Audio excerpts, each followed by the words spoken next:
Hola, este señor se llamaba Marshall Applewhite. Era el líder de una secta que se llamaba La Puerta del Cielo y el 22 de marzo de 1997 logró que todos sus adeptos, los 38 adeptos que vivían en una casa con él, se suicidaran para subir a la nave que venía oculta detrás del cometa Hale-Bopp que iba a acabar con la Tierra, y los únicos que se iban a salvar, por supuesto, eran los miembros de su secta. Los 38 se suicidaron, fueron encontrados poco después, el cometa Hale-Bopp pasó, se fue, un espectáculo bonito. Este hombre es Harold Camping.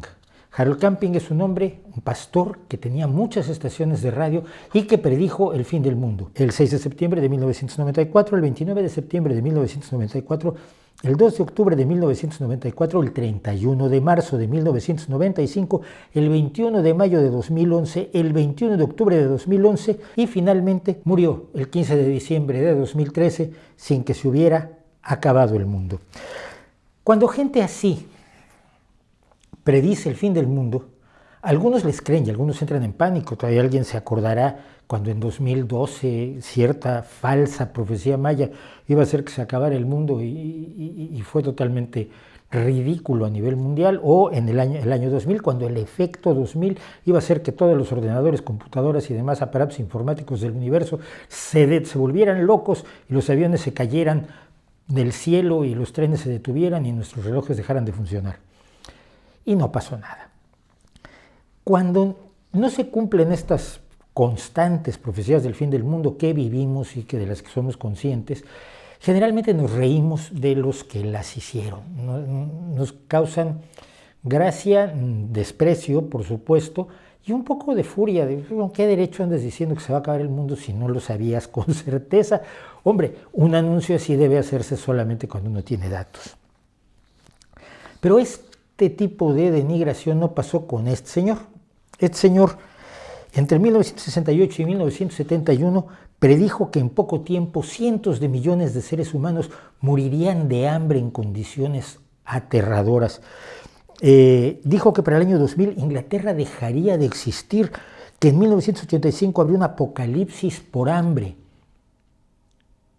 Y si usted se da cuenta, nada de esto ocurrió, y sin embargo al señor se le sigue dando cierta respetabilidad y a su mito se le da cierta respetabilidad. Este señor se llama Paul Ehrlich y en los años 60 visitó la ciudad de Delhi en la India y se horrorizó. Había mucha gente y a él le gustaban las cosas un poco menos tumultuarias.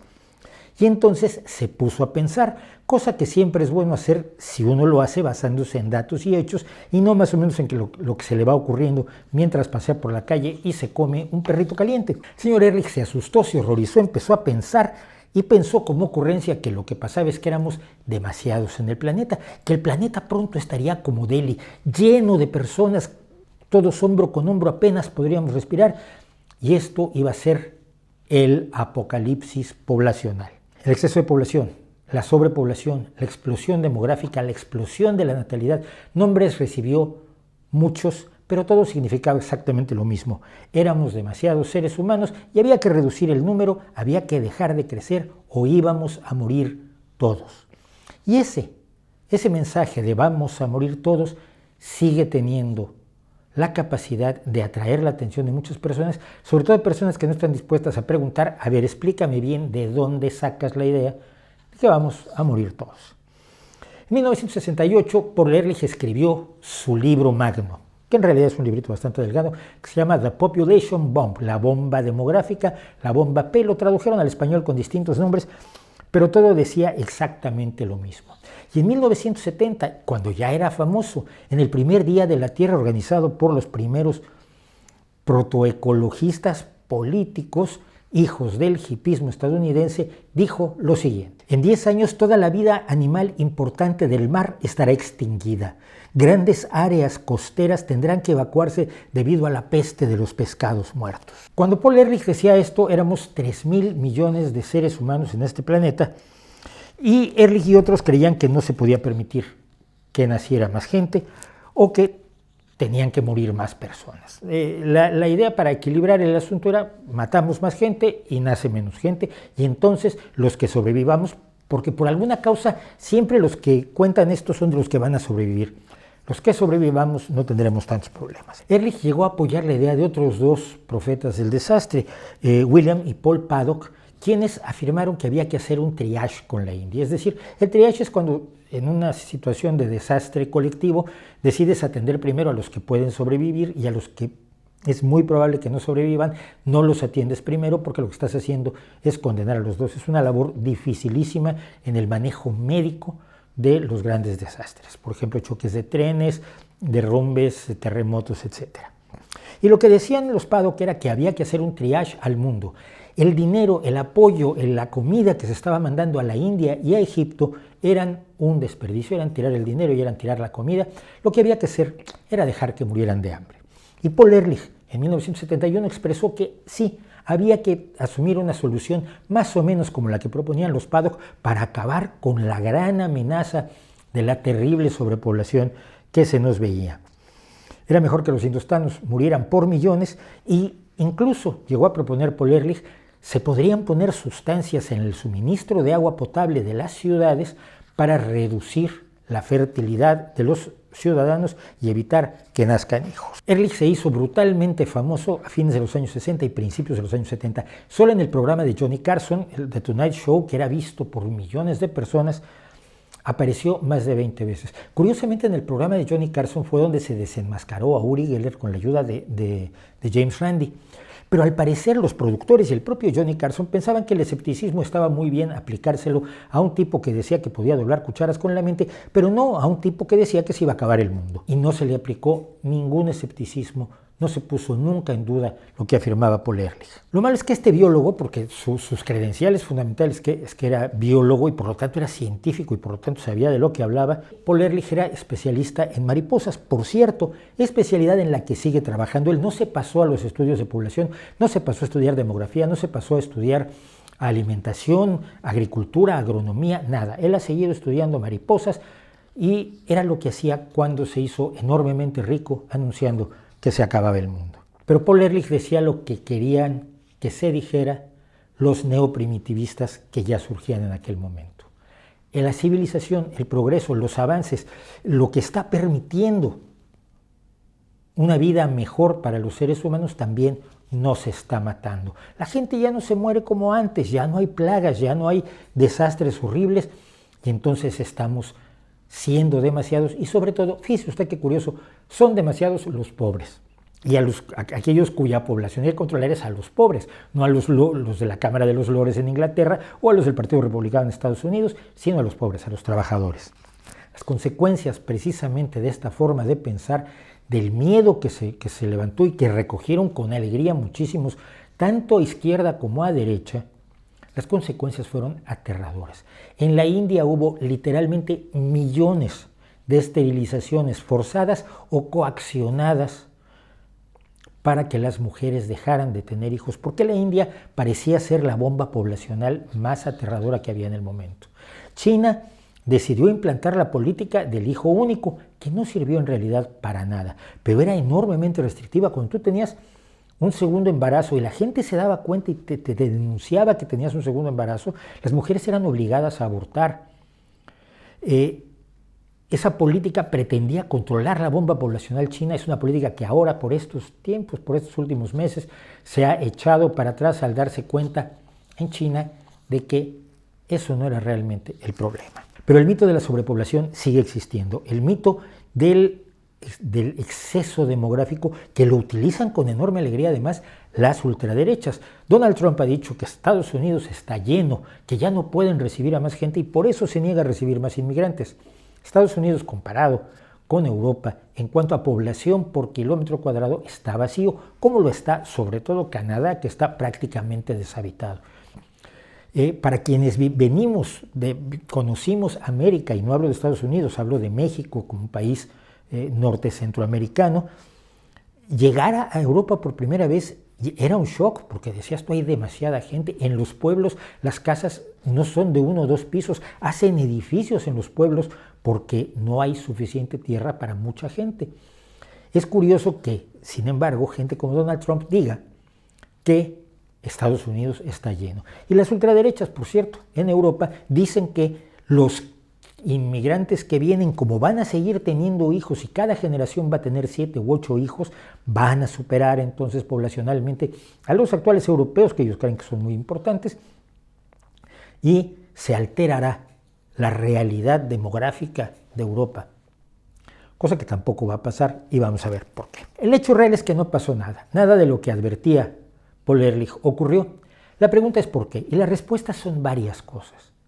La primera, y probablemente una de las más importantes, es la revolución verde, la renovación de la agricultura que hasta ese momento se había manejado siempre con los criterios y los conocimientos tradicionales. Sin embargo, ante el riesgo de las hambrunas, hubo todo un movimiento para aplicar el conocimiento científico a la agricultura, y este trabajo lo encabezó uno de los mejores seres humanos que jamás han existido, que se llama Norman Borlaug, y que trabajó sobre todo en México para crear a través, porque no había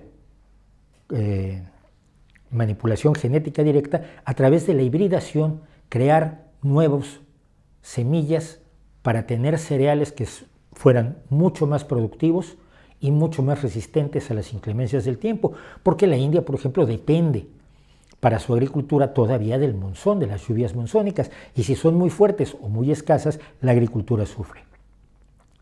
Entre los años 50 y 60, Norman Borlaug desarrolló una serie de nuevas cepas que permitieron alimentar a la gente que estaba en riesgo de sufrir hambre.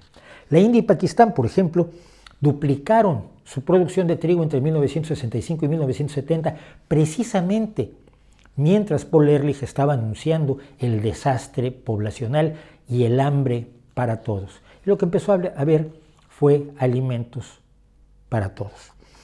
Hay gente que cree todavía, piensa en la India y piensa en niños con hambre y piensa en grandes hambrunas donde se mueren millones de personas.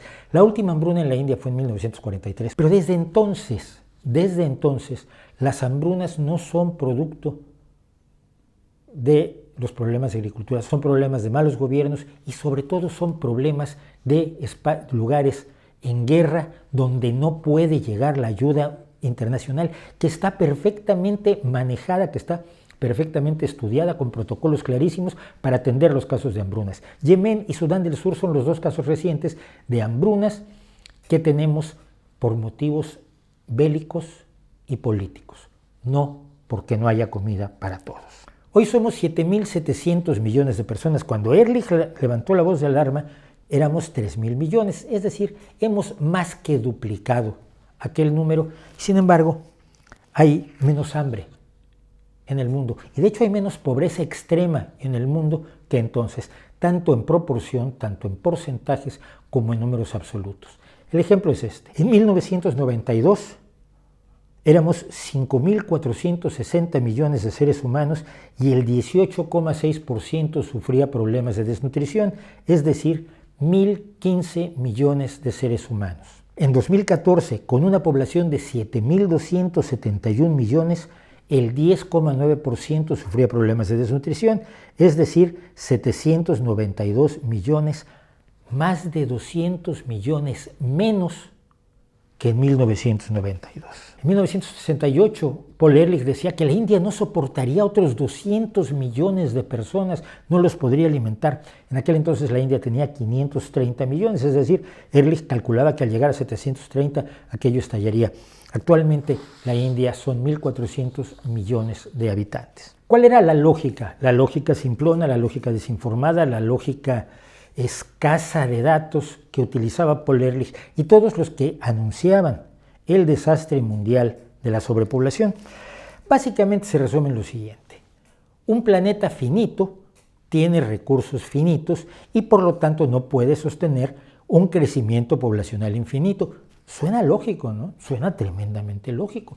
No podemos, es imposible que un planeta con recursos finitos, por más que los multipliques y por más que hagas mayor productividad en los campos y demás, no puede soportar un crecimiento infinito de la población. Sí. Y es exactamente lo mismo que en su momento dijo el antecesor directo de Paul Ehrlich y de todos los profetas del desastre, que fue el señor Thomas Malthus. Thomas Malthus, que vivió de 1766 a 1834, fue el primero que dijo que la población crecía exponencialmente y los alimentos solo crecían aritméticamente, y dijo la gran frase: vamos a morir todos y por lo tanto lo que tenemos que hacer es matar pobres. Y eso es lo que proponía Malthus. Malthus es un personaje absolutamente despreciable que tiene cierta credibilidad por parte de ciertos grupos con intereses políticos, pero era asqueroso. El tipo decía que la gravedad no existía, el tipo aseguraba que la pobreza, la miseria, la desesperación eran consustanciales al ser humano, que francamente era perder el tiempo, tratar de impedir el sufrimiento, la miseria, la indigencia. Por el contrario, decía él, para evitarnos el problema de la sobrepoblación, en vez de enseñarles a los pobres a ser limpios, lo que tenemos que hacer es hacinarlos, provocar suciedad y, en sus propias palabras, cortejar el regreso de la peste negra para que murieran los pobres y los ricos, como Thomas Robert Malthus, pudieran seguir viviendo muy contentos. Él también se propuso reprobar a aquellos que trataban de encontrar curas para enfermedades propias de los pobres, porque estaban haciéndole un daño a la humanidad al multiplicar a esta tremenda cantidad de pobres que iban a acabarse comiendo toda la comida del universo. ¿Cuál es el error de esta lógica? ¿Cuál es el error de esta lógica que suena razonable? Planeta finito, recursos finitos, no puede haber un crecimiento infinito. Claro que no puede haber un crecimiento infinito, pero ¿quién dijo que el crecimiento iba a ser infinito? Es decir, esta presuposición de que como se ha crecido a cierta velocidad esto va a seguir ocurriendo para siempre es absolutamente injustificada.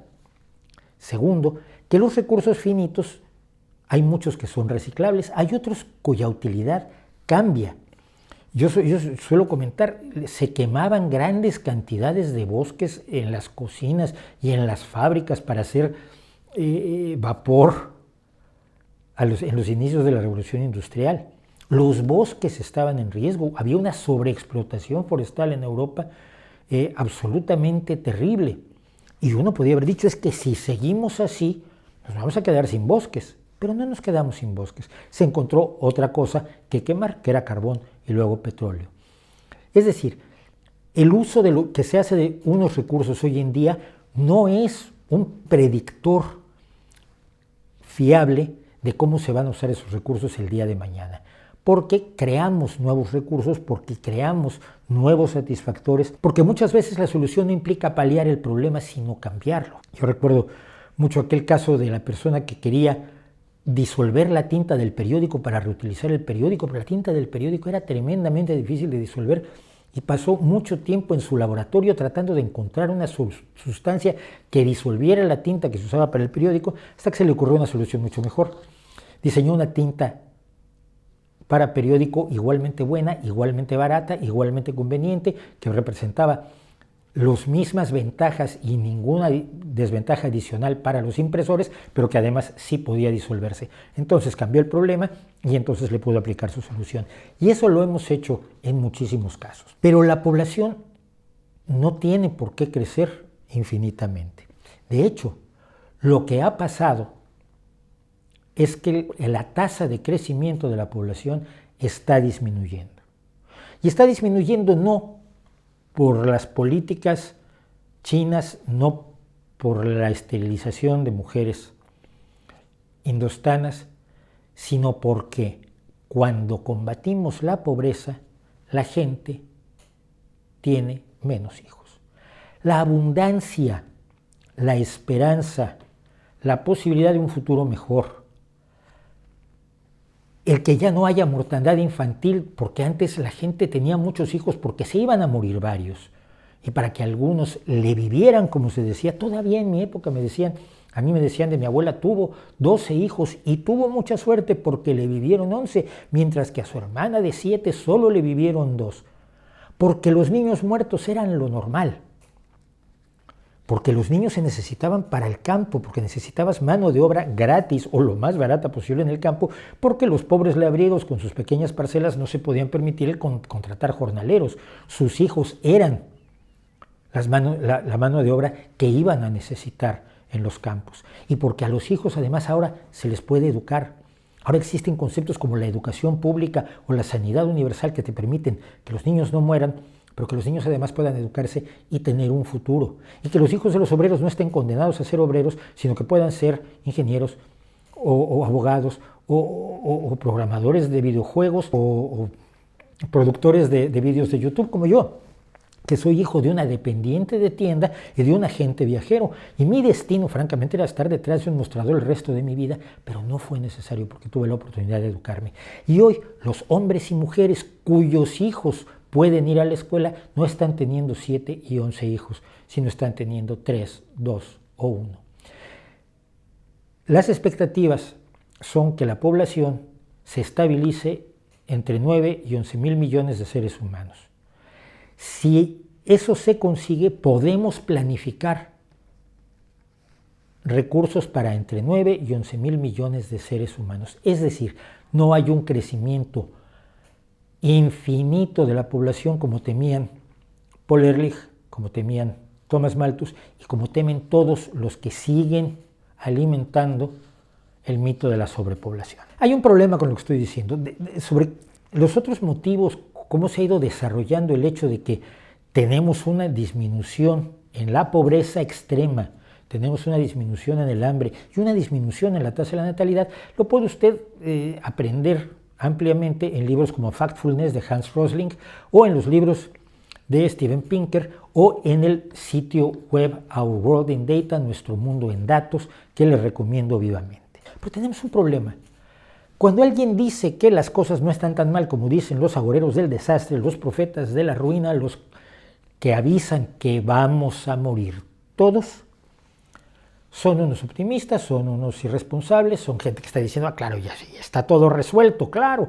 Eso es, el Pinker ese que es un optimista delirante que dice que no hay problemas en el mundo, ya se resolvió. Nadie ha dicho eso. Y quien lo interprete así lo está interpretando de muy mala fe. Los problemas son reales, los problemas son muchos. Existe mucha pobreza, existe hambre. El hecho de que no se haya seguido multiplicando solo demuestra que quienes advirtieron que el mundo se iba a acabar y que íbamos a morir todos estaban equivocados, pero no ha resuelto del todo el problema. Sigue habiendo pobreza, las mujeres siguen viviendo situaciones aterradoras en muchísimos países, las personas con diversidad sexual siguen viviendo situaciones aterradoras en muchos países, el racismo es terrible en muchos países, las injusticias, la opresión, la esclavitud sigue existiendo en países africanos y de Medio Oriente y de Oriente, y tenemos que preocuparnos por ello, y la violencia sigue presentándose en enormes cantidades y en situaciones aterradoras en países enteros destruidos por las drogas y destruidos por la violencia, las pandillas en El Salvador, por poner un ejemplo, etcétera, etcétera. Las enseñanzas son que las cosas se pueden solucionar y que se solucionan con el conocimiento y se solucionan con la ciencia, con la aplicación correcta de la tecnología. Se logran con más conocimientos, no con menos. ¿Qué ha ocurrido en el pasado? Se han resuelto problemas y hemos tenido una vida más larga para la gran mayoría de los seres humanos, una vida más digna para muchísimos seres humanos, una vida de mayor calidad para muchísimos seres humanos, una vida con esperanzas de las que la gran mayoría de los seres humanos no tuvieron nunca hasta probablemente el siglo XIX o el siglo XX. La esperanza no existía más que en la otra vida. Por lo tanto, si mirando hacia atrás lo que hemos tenido es una mejoría paulatina, siempre insuficiente, siempre desesperante, siempre angustiosa, siempre escasa, pero una mejoría continua y constante de la vida del ser humano. Si no se puede hacer, vale la pena intentarlo. Y para intentarlo hay que hacer cosas. No basta protestar, no basta escribir un libro diciendo que las cosas están mal, no basta la pancarta, no basta la consigna, no basta el grito, no basta hacer lo que hace Greenpeace, que es prestar testimonio de que las cosas están mal. Muchas gracias, ya nos dimos cuenta. Pero lo que hay que hacer es resolverlo y ni un céntimo, ni de Greenpeace, ni de Ecologistas en Acción, ni de ninguno de estos grupos se dedica a la búsqueda de soluciones que permitan cambiar la realidad para mejorarla. El otro día veía yo una curiosísima botella hecha con material de algas que se mantiene su forma mientras está húmeda, es decir, mientras contiene agua, pero cuando pierde el agua se deshidrata, se reduce y se disgrega y puede ser reciclada. Antes que decirle a la gente, deja de usar plásticos porque es malo, deja de usar pajitas para beber o popotes o como le digan, tubitos, como le digan en su pueblo, para beber porque con eso salvarás al planeta, lo que necesitamos es gente que cambie el problema de los plásticos, que dé soluciones que permitan que todas las ventajas que le encontramos en los plásticos las tengamos de otro modo sin los daños que provocan los plásticos. Cambiar la realidad para mejorarla. Sí lo podemos hacer, lo hemos hecho y lo vamos a seguir haciendo, pero no con los agoreros del desastre. Si usted todavía tiene la tentación de creer que la sobrepoblación es el gran enemigo, le invito a que se dé una vuelta por Europa o por Japón, donde el problema es que no hay suficientes niños, donde el problema es el envejecimiento de la población, donde el problema es quién va a pagar las cuotas de la seguridad social para cubrirle la pensión a gente ya de mi edad. Yo porque no me pienso jubilar jamás porque soy feliz haciendo todo lo que hago, pero ¿cómo se van a pagar las pensiones de estas personas que hoy viven muchos más años con mucha más calidad de vida gracias a los avances que hemos tenido? El problema no es la sobrepoblación. Y ese problema mal leído trajo uno de los mitos perdurables más dañinos que todavía algunos sostienen y no siempre de buena fe. ¿No cree usted?